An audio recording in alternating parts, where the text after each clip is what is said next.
Very good morning, my dear friends. Lime Lyrics morning மெசேஜில் இன்றைக்கி இவங்களெல்லாம் சந்திக்கிறதுல ரொம்ப சந்தோஷம். சார், வாழ்க்கை எப்படி ஓடுது அப்படின்னு கேட்பாங்க.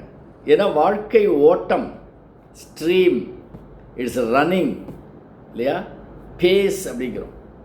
அது வேகமாக ஓடுறது.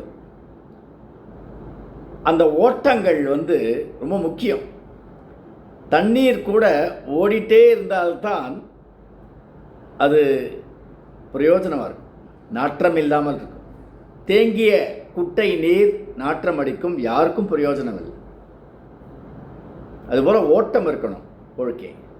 அந்த ஓட்டமே தவறான ஒரு பாதையில், தவறான ஒரு திசையில் போனால் அது நமக்கு எந்த பிரயோஜனமும் இல்லை.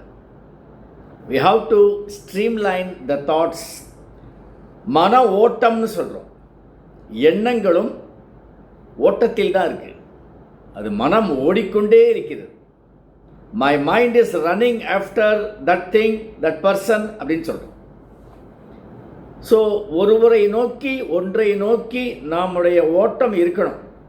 இல்லைன்னா நம் வாழ்க்கையில் பின்தங்கி விடுவோம் இல்லையா, லாக்கிங் பிஹைண்ட் ஆகிடும். ஆர் நம்மளுடைய வாழ்க்கை நின்றுடும். நின்னா யாருக்கும் பிரயோஜனம் இல்லை. நாம் we should be on our feet.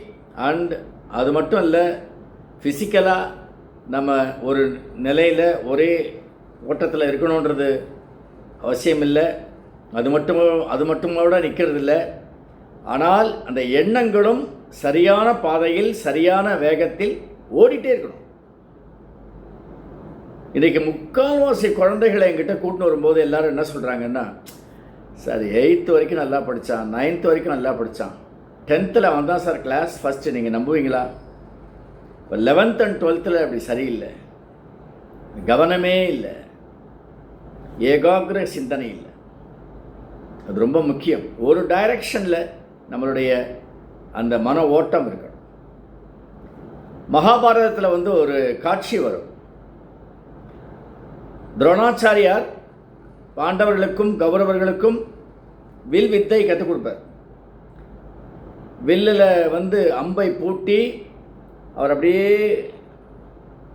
Focus பண்ணி அடிக்க சொல்லுவார். அவர் மரத்தில் ஒரு பொம்மை குருவி தொங்கும், அது அப்படியே சுற்றிகிட்டே இருக்கும். அப்படியே சுற்றும் காற்றுல.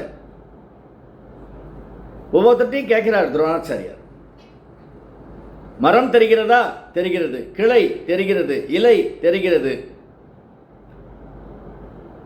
அதில் ஒரு குருவி தொங்க விட்டுருக்கேன். ஆமாம் தெரிகிறது. அந்த நூல் தெரிகிறது. குருவியின் கண் தெரிகிறது. அடிச்சதான். ஆனால் அந்த கண்ணில் போய் அடிக்கணும். கண்ணில் அடிக்க மாட்டேங்குது, எங்கெங்கேயோ போகிறது. அர்ஜுனன் மட்டும் துரோணருக்கு ஒரு பதில சொல்கிறான். என்ன? அர்ஜுனா, மரம் தெரிகிறதா? இல்லை.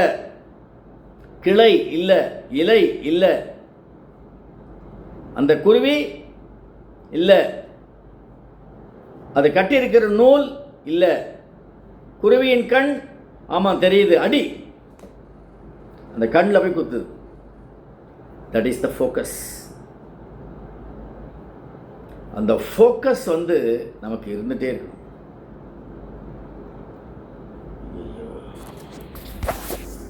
ஆதிச்சேன்